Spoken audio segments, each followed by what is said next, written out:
में भव में सर्वा सिद्धि के दे हो। सर्वा सिद्धि जानते हो? 16 सर के ऊपर 9 ग्रेवेक, फिर अनुदिश, फिर अनुत्तर, उसमें एक सर्वा सिद्धि नाम का विमान। और सर्वा सिद्धि से मोक्ष कितना दूर है? एक बाल का अंतर है।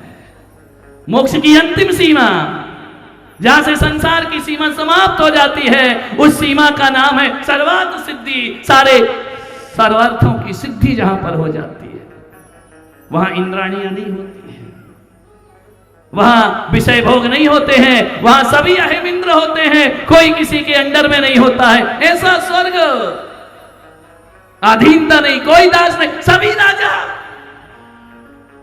सोचो अपने यहां यदि सभी राजा हो जाएं, कैसा लगेगा? अपने को तो ऐसा लगता है ना कि कोई नीचा रहे और हम ऊंचे रहे तो जिंदगी जीने का मजा आया करता है। हम अमीर रहे, कोई गरीब रहे तो जिंदगी। ध्यान रखिए, तुम अमीरी का सुख भोगते हो या दूसरों की गरीबी का सुख भोगते हो? ईमानदारी से क्या भोगते हो?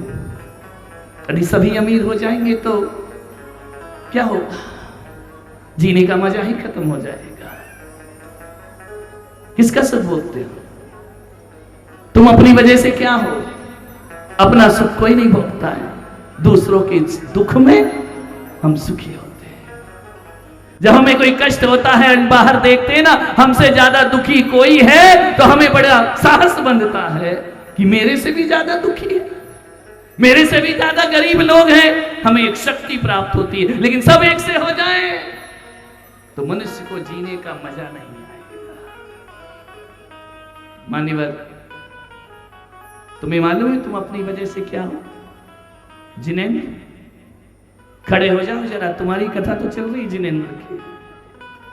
तुम गोरे हो या काले हो? बोलो, माइक दो।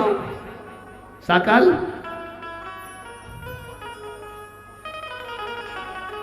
तुम गोरे हो या काले हो? माइक दो ना, माइक वाला इतना क्यों? तेरे से तो गोरे ही है ना भाई। बताइए, तुम गोरे हो या काले हो? नमस्ते बेटे। गोरा तो, काला तो नहीं हो। नहीं तो हो क्या, ये बताओ ना। तुम घर में पत्नी से बात थोड़ी कर रहे, घुमा के बात करोगे, मुझसे बात करो। गोरा हूं। गोरे हो ना? सचमुच तुम गोरे हो? किसकी वजह से गोरे हो? अपने कर्मों की वजह से। एक अमेरिकन को लाके खड़ा कर दूं उससे काला तो तुम गोरे हो या काले हो? बोलो बोलो। नहीं, उससे उससे अपने भारत की बात कर रहा हूँ। नहीं नहीं, भारत की नहीं, मैं तो पूरे विश्व का संत हूं, मैं तो पूरे विश्व की बात करूंगा। अमेरिकन को बाजू में खड़ा कर दूं तो तुम गोरे हो जाओगे या काले हो जाओगे? काले हो जाओगे ना। और यदि तुम्हारे बाजू में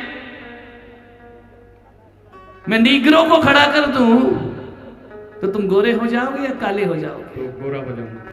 क्या बात है, तुम नीग्रो की वजह से गोरे हुए और अमेरिकन की वजह से काले हुए। बताओ जिनेंद्र, तुम अपनी वजह से क्या हो? मैं आपसे पूछना चाहता हूं इस जिनेंद्र के बहाने, तुम किस अपनी वजह से क्या हो? तुम अमीर हो या गरीब हो? बोलो। ऐसा ही है, अमीर के सामने गरीब हूँ, गरीब के सामने तुम अमीर हो और टाटा बिरला को खड़ा कर दिया जाए तो गरीब हो। फिर तुम अपनी वजह से क्या हो? गरीब हो या अमीर हो? बोलिए दिनेश भाई, बोलो। अपनी वजह से गरीब हो या अमीरों की वजह से गरीब हो? और गरीब अमीर आप किसकी वजह से हो? गरीबों की वजह से तुम अमीर हो। तुम ज्ञानी कब हो? जब कोई मूर्ख सामने खड़ा हो। और जब हम सामने खड़े हो तो क्या बोलते हो? अज्ञानी। कि महाराज हम तो अज्ञानी है। तो बताओ डूंगरपुर वालों, तुम अपनी वजह से ना ज्ञानी हो ना अज्ञानी हो, अपनी वजह से ना गोरे हो ना काले हो, अपनी वजह से ना तुम अमीर हो ना गरीब हो। तुम क्या हो अपनी वजह से? बताओ। अब किसी के पास उत्तर है कि तुम कौन हो? कौन हो? तुम पुरुष हो ना, महिलाओं की वजह से। यही दुनिया में महिलाएं नहीं होती तो तुमको पुरुष संज्ञा प्राप्त नहीं होती। तुम इंसान हो ना, जानवरों की वजह से। जानवर नहीं होते तो तुम अपने इंसान साबित नहीं कर सकते थे। बैठ जाओ, तुम्हारा बैराग का दिन आ जाएगा। नहीं तो ध्यान रखिए, एकांत में सोचना कभी कि तुम अपनी वजह से क्या हो। कौन हो तुम? पुत्र हो। किसकी वजह से? पिता की वजह से। तुम पिता हो किसकी वजह से? पुत्र की वजह से। मगर ए इंसान, इतना परिचय मुझे दे दे, तू अपनी वजह से क्या है? बूढ़े तुम हो जवानों की वजह से, तुम जवान हो बूढ़ों की वजह से, बच्चों की वजह से तुम बड़े हो, तुम अपनी वजह से कुछ नहीं हो। हे आत्मा, तेरा स्वरूप क्या है? इसलिए कहते हैं ना, आत्मा ना बड़ी है ना छोटी है, आत्मा गोरी है ना काली है, आत्मा अमीर है ना गरीब है, आत्मा बुद्धिमान है ना मूर्ख है।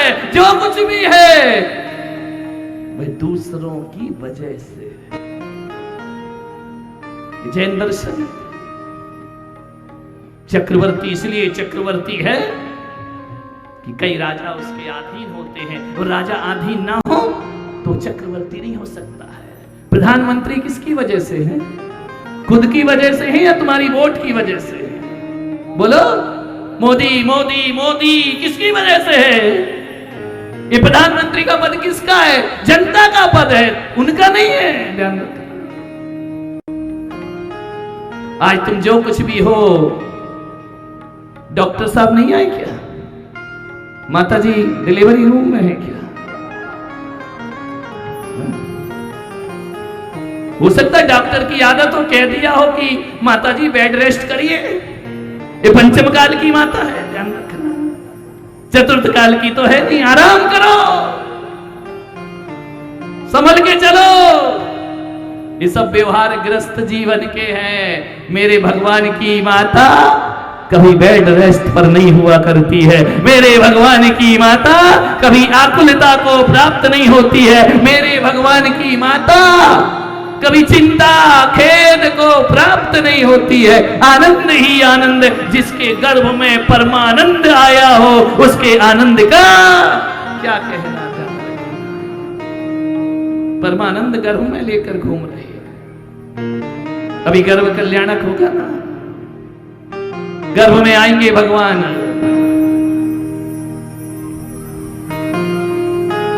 किसकी वजह से हम क्या हैं?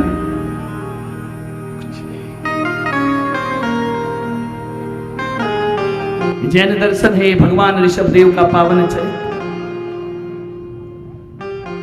यदि पागल नहीं होंगे तो तुम समझदार नहीं होगे, मूर्ख नहीं होंगे तो तुम विद्वान नहीं होगे, अज्ञानी नहीं होंगे तो कोई तुम्हें ज्ञानी नहीं कहेगा, गरीब नहीं होंगे तो तुम अमीर नहीं हो सकते हो, काले लोग नहीं होंगे तो तुम गोरे नहीं हो सकते हो, और सन्यासी नहीं होंगे तो तुम संत, तुम संसारी नहीं हो सकते हो। किसकी वजह से क्या हो? दूसरों की वजह से। ऋषभदेव ने कहा नहीं, सर्वार्थ सिद्धि का देव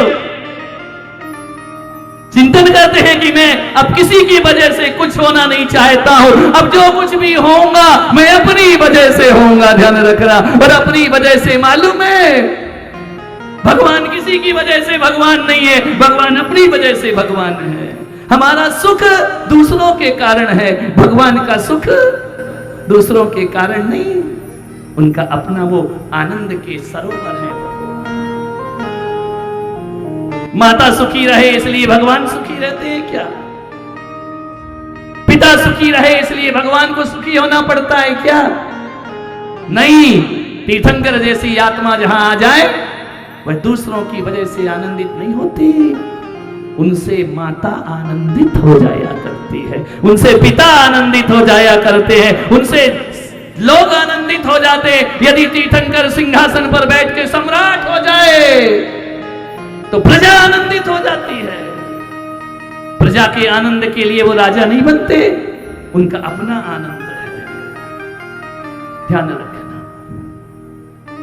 पिता तीर्थंकर अपने आनंद में आनंदित है, इसलिए उनकी संतान आनंद को प्राप्त करती है। और एक बात बताओ, हमारे भगवान हमारी पूजा से आनंदित है क्या? हमारे चढ़ावे से आनंदित हैं क्या? हमारे फल फूल से आनंदित हैं क्या? नहीं डूंगरपुर वालों, भगवान हमारी पूजाओं की थालियों से आनंदित नहीं है, भगवान अपने आनंद से आनंदित हुआ करते। फिर क्यों 13-20 के झगड़े में पड़े रहते हो पागलों? तुम्हारी थाली से भगवान को कुछ लेना देना नहीं है, उनके सुख में कोई फर्क पड़ने वाला नहीं है। पूजा करो तो फर्क नहीं पड़ेगा, नहीं करो तो भी फर्क नहीं पड़ेगा। फर्क किसको पड़ता है? हम जैसे संसारियों को फर्क पड़ता है। ना पूजयार्तस्तैवीतरागे ना निंदया नाथ विवांत बेरे। हम उस भगवान के पुजारी हैं जो पूजा से प्रसन्न नहीं होते हैं, निंदा से दुखी नहीं हुआ करते हैं। भगवान तो अपनी वजह से आनंदित हैं। ये ऋषभदेव की पावन कथा ये संदेश दे रही है कि दूसरों की वजह से नहीं है। नाभिराय मरुदेवी पधार चुके हैं,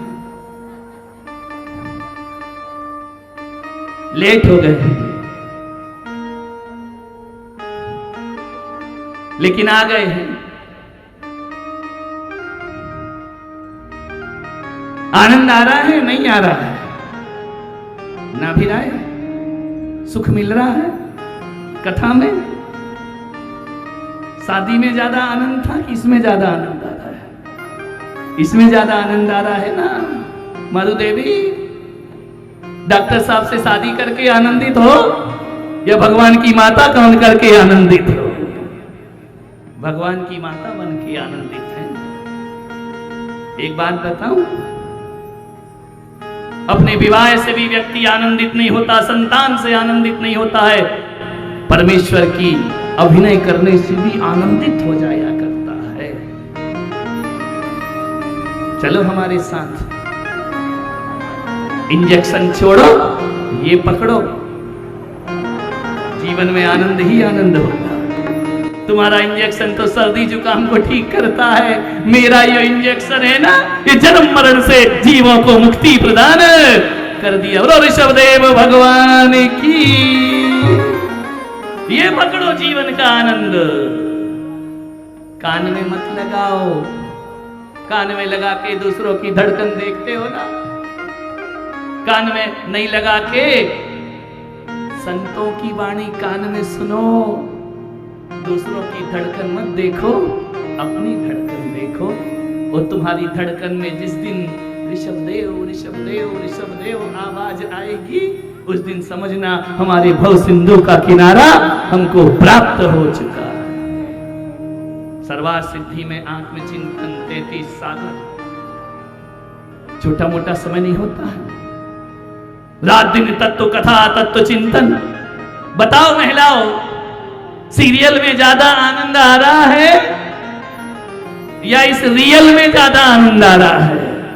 ये रियल कथा है, वो सीरियल कथा है, उसमें इतना आनंद नहीं है। मानिए भाई,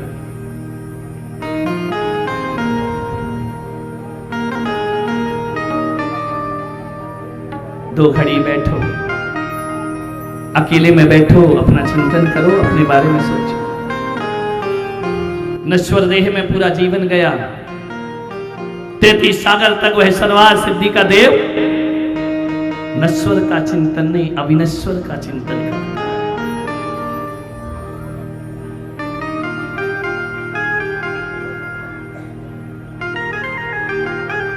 गर्भ कल्याणक अंतिम जन्म है भगवान का, अंतिम गर्भ है भगवान का।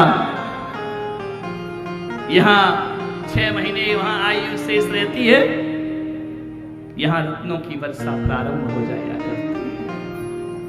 जब भगवान की आयु 6 महीने बचती है, सर्वार्थ सिद्धि के देव चैत्यालय में बैठकर तत्व चिंतन पूर्वक उस देह का विसर्जन करने को तैयार हो जाया करते। परमात्मा भी प्रकृति के नियमों से बंधा है, मृत्यु तो होगी, शरीर तो छूटेगा ही छूटेगा। समत्व भाव से शरीर का त्याग करना है।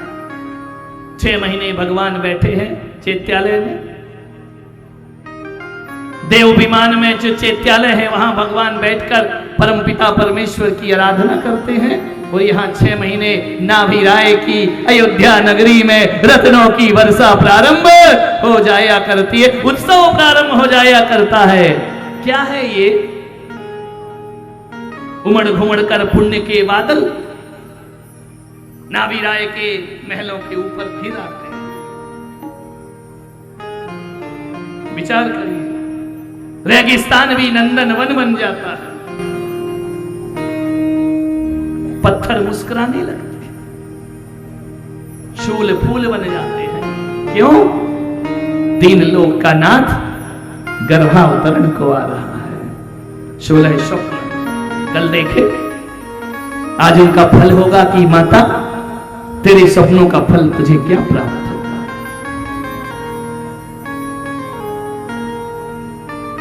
कुमारियां अष्टकुमारियां माता की सेवा करती है,